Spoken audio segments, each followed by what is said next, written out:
Hi. For me, it was two things: self-acceptance, Yeah. and when you had prompted with "What do I most need to know?" I'm not inherently bad. Is kind of what came up for me. Yeah. Totally. And what's interesting is to get to the recognition that you're not inherently bad and as such accept yourself. All we did truly was take in a broader sense of context. We just took in and accounted for our whole life. More than just the initial judgment of, oh, I must be inherently bad because of X, Y, and Z. We just took in more information. We didn't make anything up. We literally just looked at our own life and the exact way it is and just took that into account. And that's the natural result, is recognizing we're not inherently bad, accepting ourselves. Hello, everyone. Welcome, welcome. Hi, guys. Okay, so our first idea that we're going to explore together is these two statements. The first statement is, nothing could be other than it is, which is a very provocative statement for many of our minds. And then the second statement, a little less provocative, it will never be this way again. And even that, for some people, they may feel like they're stuck in a time period in their life and not really seeing the incremental ways in which it's different each moment, each time. And so it will never be this way again. We're always different. Even you could say the sun coming in and shining on the paint over there is subtly breaking down the paint. And so nothing can ever be this way again. Okay, so the first statement, though, this is the one we're going to unpack today. Nothing could be other than it is.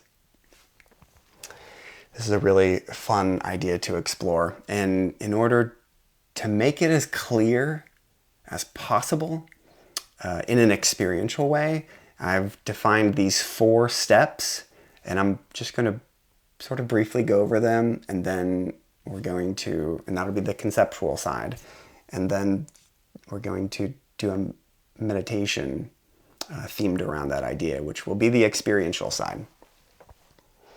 Okay, so step 1 is identify a way in the present that clearly has an influence upon the way you make decisions and take action today. So you can be thinking about that even in this moment. Identify a way that you are in the present that clearly has an influence upon the way you make decisions and take action today. I'm going to give some examples. It can be anything, literally anything, but I'm going to give some examples. Age. Obviously, our age does, and all that really means, does have an impact on the way we make decisions and take action in the world. You could say gender. You could say our gender has an impact on the way we make decisions and take action. You could say if we have a tendency to be worrisome. This, of course, would impact our lives and the way we make decisions, or maybe don't make decisions. Whether we have a confidence about us. This, of course, would impact the way we make decisions and take action and experience ourselves. Furthermore, whether we're critical or not, so maybe a sense of being self-critical might be what we identify as a way we are in the present, just so we can explore it in in light of what we're about to go over, which is that nothing could be other than it is. Other ideas are whether we're happy. Maybe we could pick the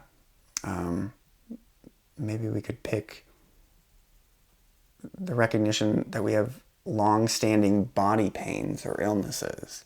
This, of course, can impact the way we make decisions or take action. Whether maybe you have an impulse or tendency to be around others, or an impulse or tendency to be alone. That maybe you have a success-driven kind of mindset, or maybe you have a tendency to procrastinate, or maybe you understand the value and importance of self-care. So there are many different possibilities. These are just one of infinite possibilities. So you can just, it's not even so important that you get the right one, or any one in particular, but rather just something obvious, something that that you would say clearly influences the way you make decisions and take action in your life. And if clearly influences is a stumbling block for you to make a decision on this, then just pick one. It doesn't have to clearly influence, but rather just, I think you'll see the way whatever it is you pick influences you and the decisions you make and actions you take. Okay, that's step one. Step two, identify a time when this way of being originally started to form. So now that you have a way of being, let's just say it is doubtful. Just one of many possibilities. Say you notice in the present that you're doubtful. So let's refer back to a time period, identify a time period when this way of being originally started to form. So this could have been in your a decade ago, could have been 2 decades ago, could have been when you're in your 20s or teenager, or conditioning as a child. Just identify a time period in which this way of being, doubtful, with my example, started to form.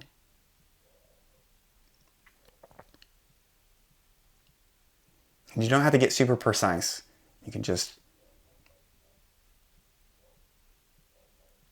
remember a time period in which the conditions started to cultivate this new tendency in you. And I'm going to list some conditions that are examples of what could have created this tendency in you.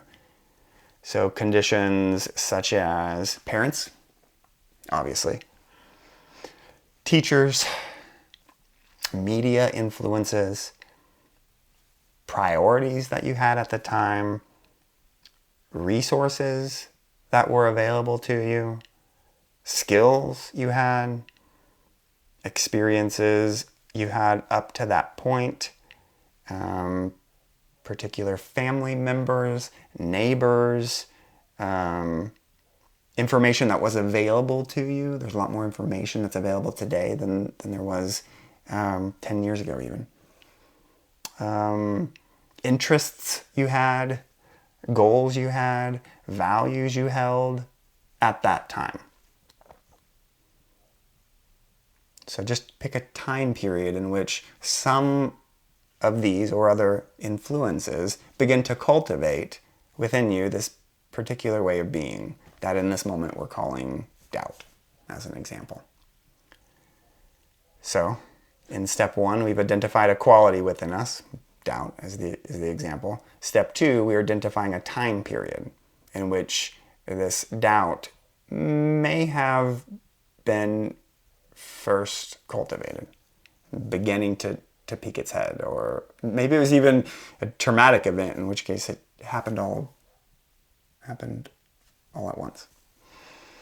Okay, step 3 is now imagine the conditions at this time. Now imagine the conditions at this time were changed, perhaps to their opposite. And how so if the conditions at that time back then were maybe we had influences in our life, maybe even parents that that told us what to do, or didn't know how to account for our emotions, and so perhaps we had the tendency to question ourselves due to the factors that were occurring in our lives at that time. And so that's how the doubt originally started to form. But now, let's say in step 3, imagine the conditions at that time were changed to perhaps their opposite. You had parents who were very, very empathetic and really understood how to account for your feelings and include your opinions. In this example, now see the way you might expect your life to begin to be different moving forward, different choices you would make, different actions you would take, and as such, the way you might experience yourself differently if that time period back then was different. And now the purpose of this is just to see the weight or the impact that stays with us and contributes to, if not defines, the way we make decisions and take action.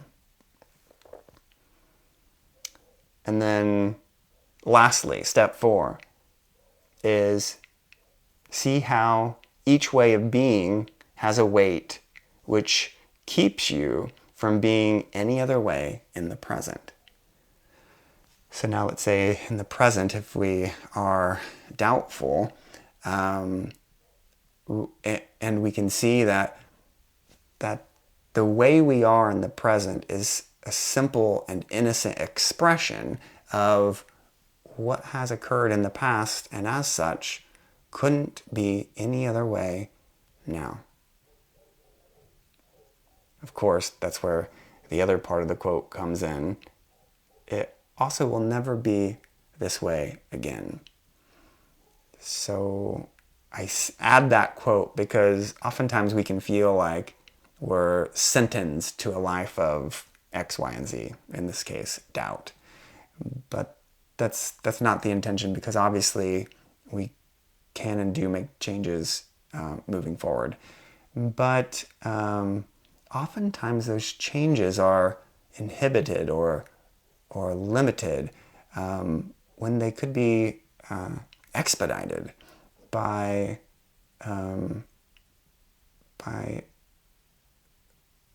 seeing how things couldn't be different.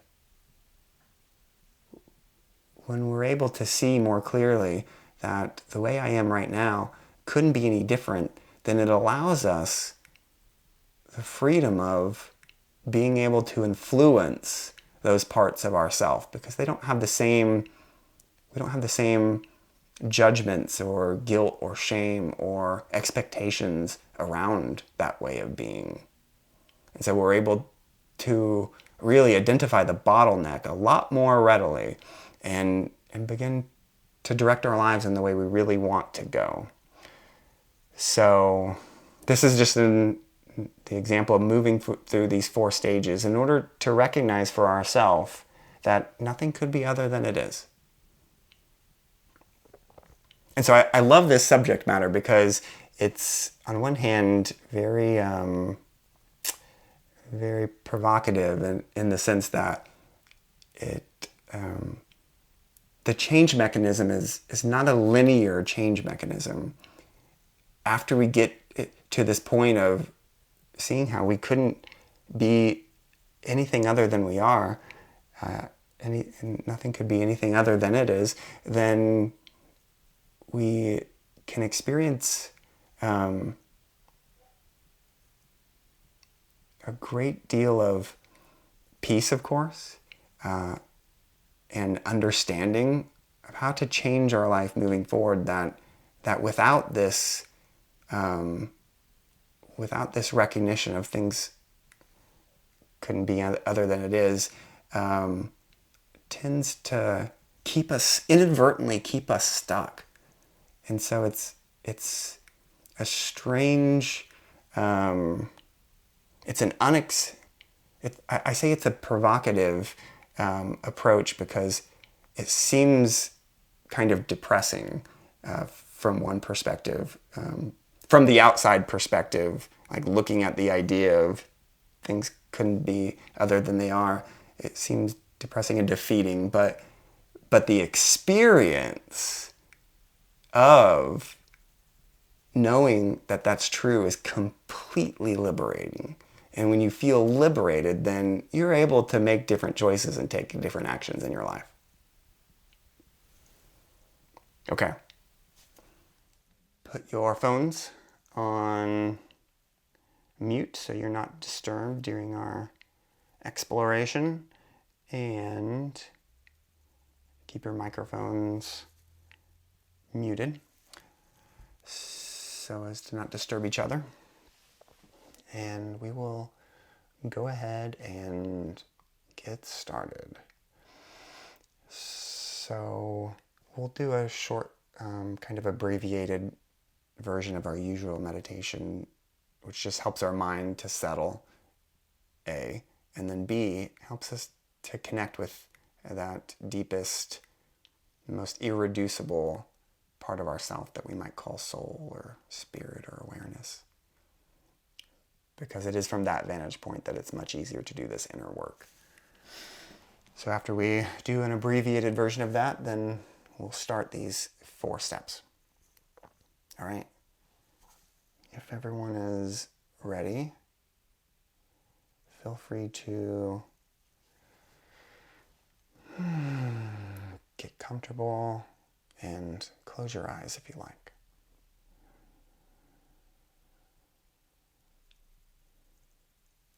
Now,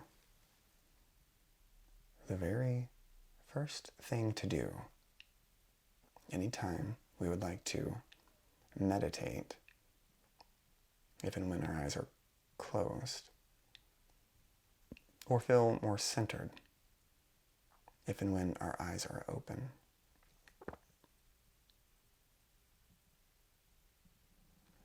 is to simply notice what is already here, what is already happening. And when we say what is already happening, we're not referring to necessarily a conceptual knowing of what is here, of what is happening, but rather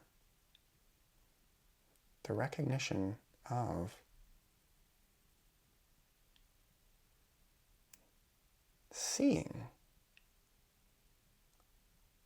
or seeing what is already here, what is already happening. And we're using the term seeing a little bit differently. Here, seeing means noticing. Seeing means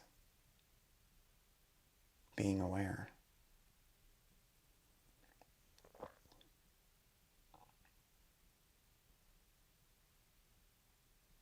And you could say, when a thought might describe to us what is already here, what is already happening in a conceptual way, that we can see that concept and also include it in with what is already here, what is already happening. Now, when we say included, this doesn't mean refer to some action step that these thoughts might suggest. but rather just to notice that thought is happening. Thought is here. But in the same way, we might simply notice the sensation of the body as being what's already here or already happening, without any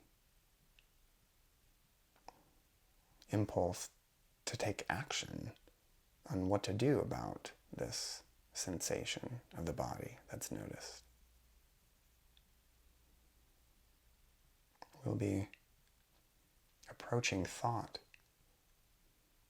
with that same innocent awareness.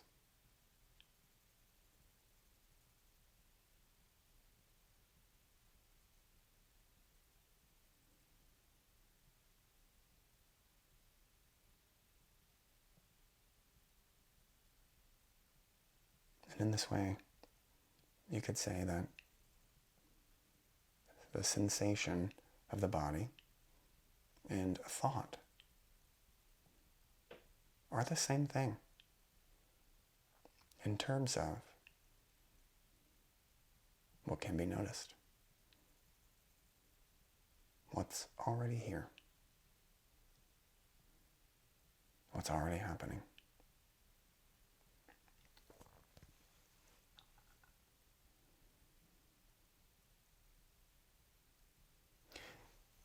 Now in this process, we're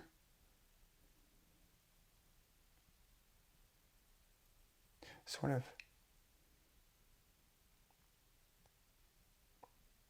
stripping the usual influence that thought has over the way we experience ourself and our life.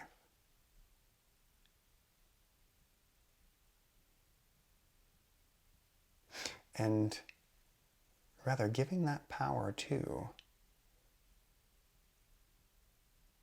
what it is that we're saying is noticing, is seeing, or being aware of a thought. So here we're becoming much less interested in these things we see,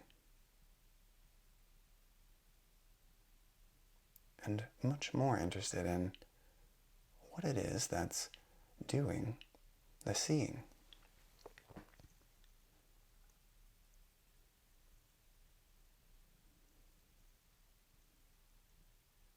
What is that?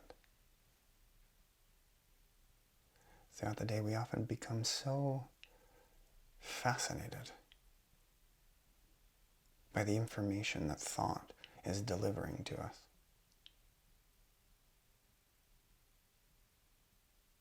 But isn't the real miracle what it is that could possibly know of a thought, or be aware of a thought, or see a thought?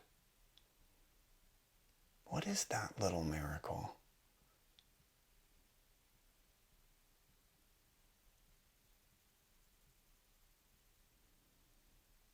And so we're asking the question not so much to get an answer, but to direct ourselves to it.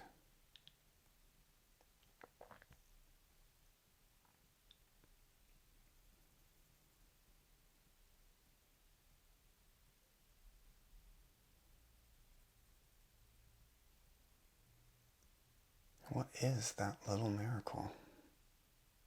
What is it that is being aware of experience? Here we're not so interested in an experience, but what it is that knows of an experience. What it is that is aware.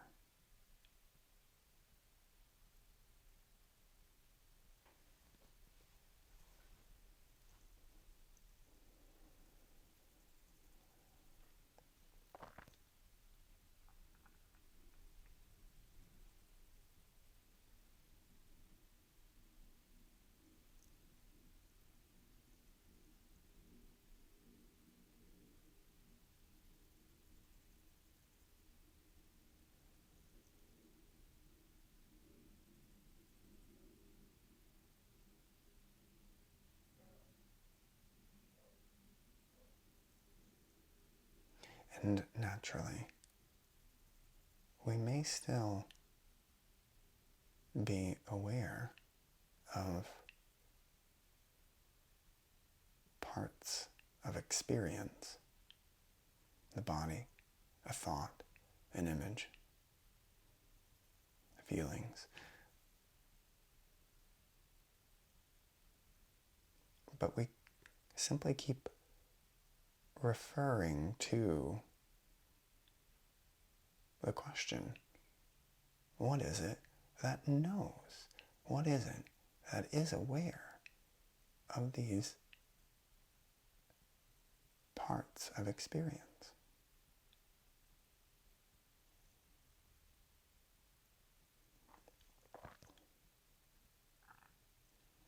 And we say it like this because we can't have the intention to get rid of or remove any part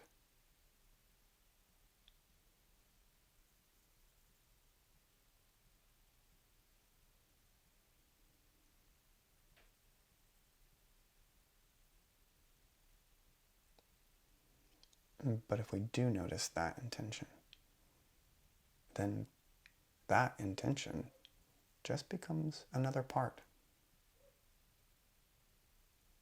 that we are aware of.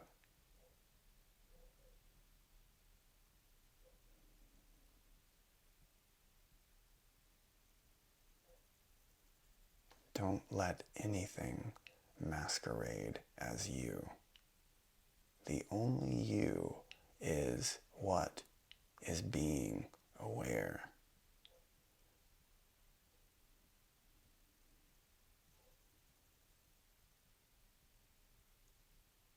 There is no thing that you can be aware of that is you, but rather the only thing that is you is the miracle of what is being aware, or the fact of awareness itself.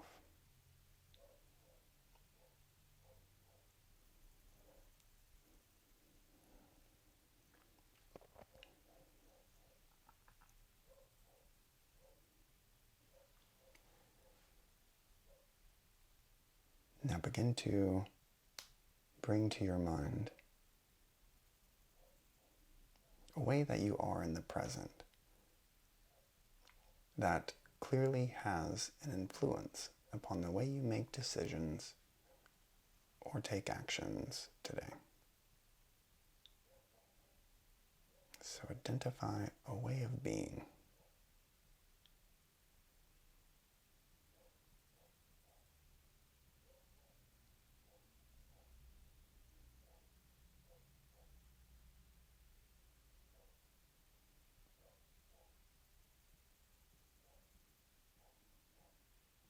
What is it about who you are that you can identify as an influencing factor on the way you make decisions or take action? What is it about yourself?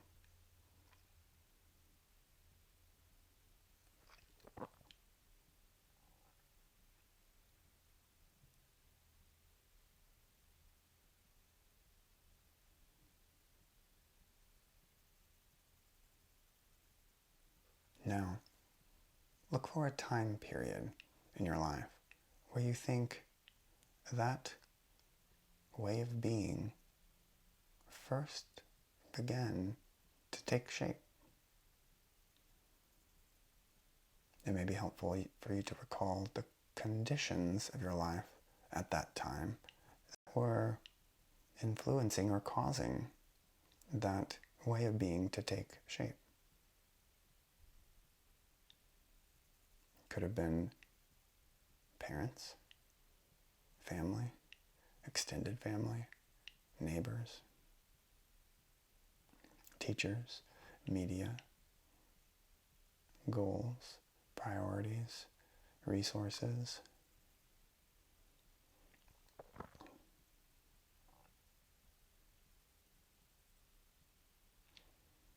values,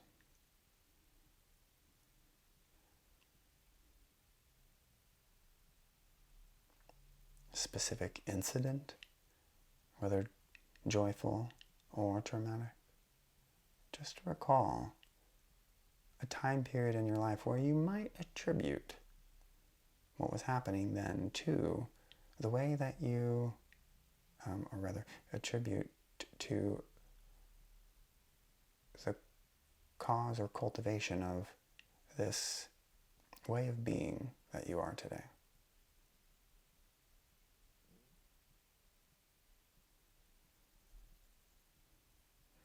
So again, identify a time period in which you attribute to cultivating this particular way of being in you.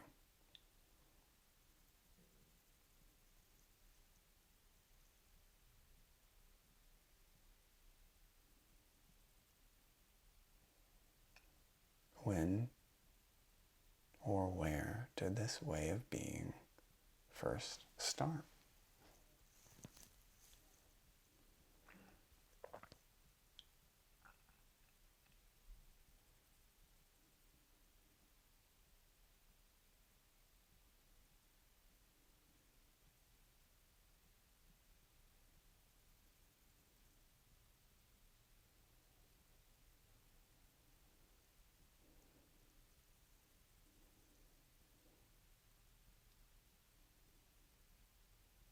What was life like back then?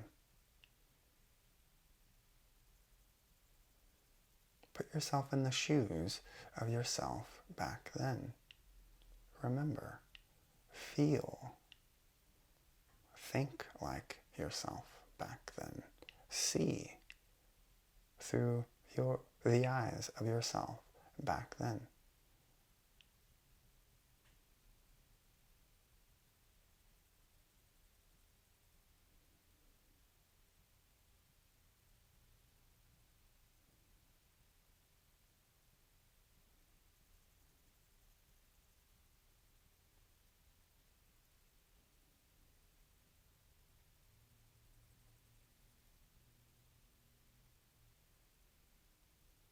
Now, imagine those primary influences were changed to their opposite. Whatever influenced you back then to be the quality or way that you are today, which you've picked for this exploration, imagine that those influences were perhaps their opposite.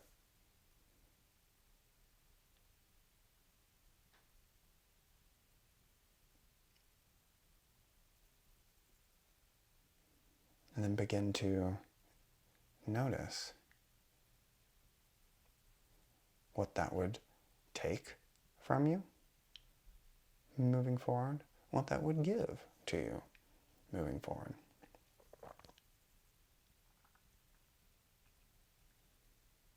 And how that would begin to gain momentum throughout the years, moving all the way to the present. Now notice how different that personality quality or way of being that you picked is as a result of those conditions in the past being their opposite.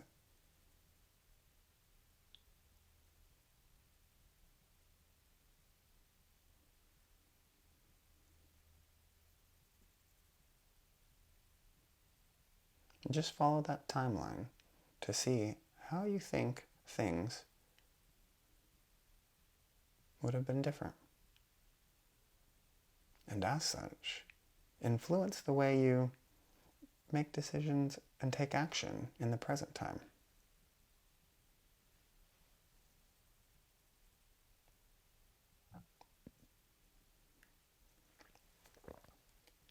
And lastly, see how each way of being has a weight, you could say. Not necessarily in a positive or negative sense, using the word weight as a way to describe an influencing factor. So see how each way that of being that you are in the present has a weight.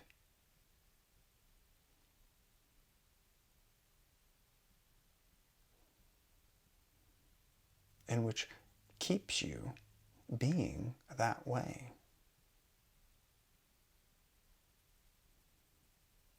What we're really trying to see here is every way that we are has a particular weight.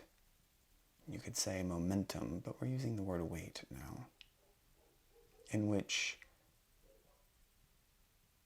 has a whole host of past experiences that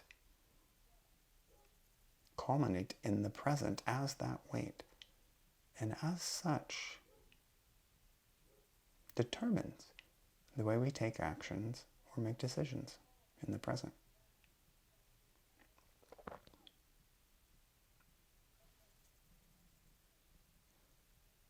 And as such, perhaps we could go as far as to say that nothing could be other than it is in this moment. Because due to every past experience we've had, it cultivates a kind of weight that influences how we make decisions and take action moving forward. Of course, things will always change in the light of new experiences moving forward. But in this moment, what you're doing, the way you're feeling, even down to the smallest movement of the back to nurse a slight injury, or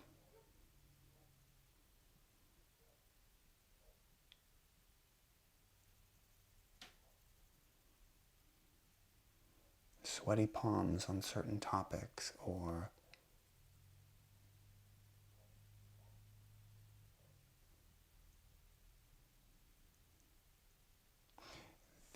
the ability to stay in the lotus posture while sitting for so long are all part of the momentum of the past that is influencing the way that we are in the present. And as such, perhaps we could go as far as to say nothing could be other than it is.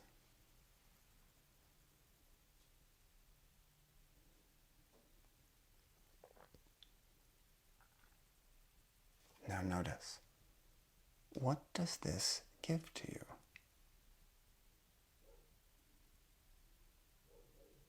Do you feel lighter? Do you feel distanced from your human character?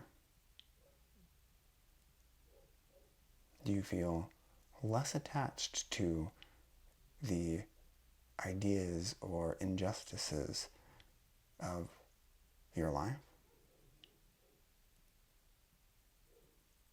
Notice what this gives to you. Notice what the experience of yourself is from this vantage point. Is there a greater sense of peace? Do you feel you can think more freely? These are all very unique experiences to you. So just notice whatever it is you notice when you see and feel that nothing could be other than it is.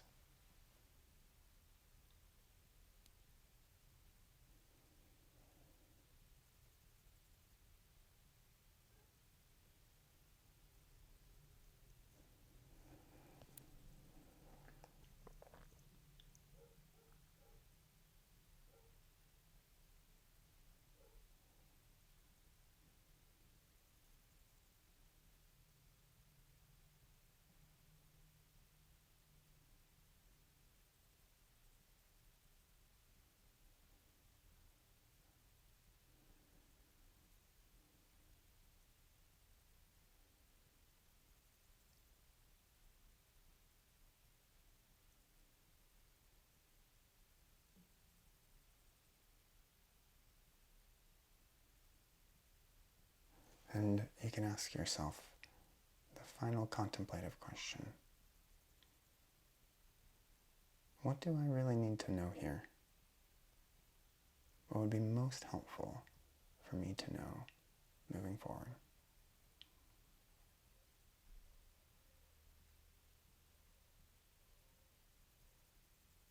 And allow yourself a moment to answer that.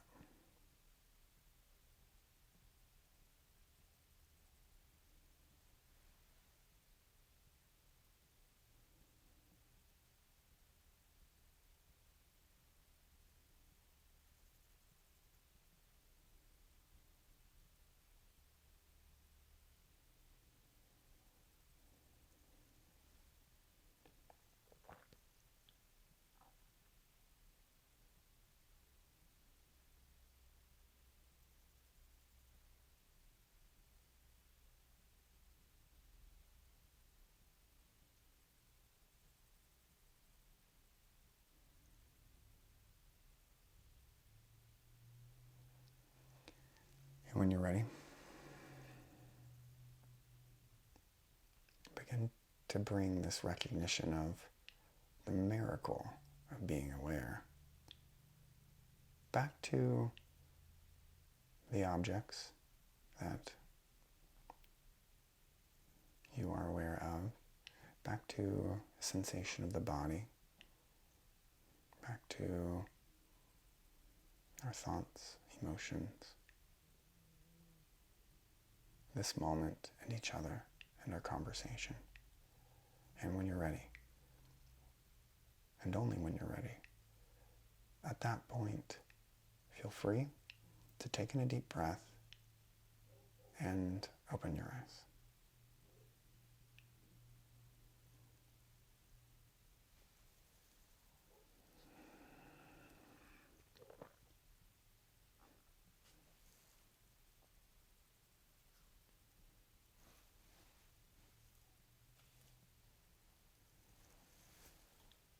Yay.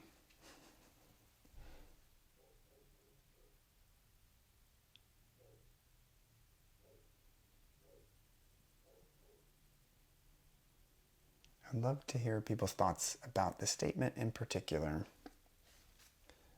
Nothing could be other than it is.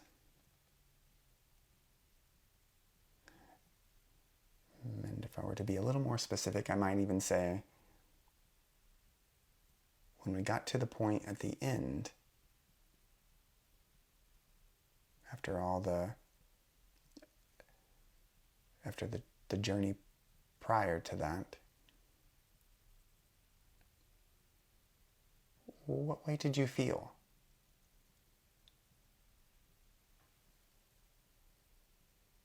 When we got to that point where perhaps we were seeing nothing could be other than it is, what way did you feel? Please share your experience or takeaway in the comments below. And remember, whoever comments the most by December 17th receives the free Quantum Consciousness session. Check out the description below for more details.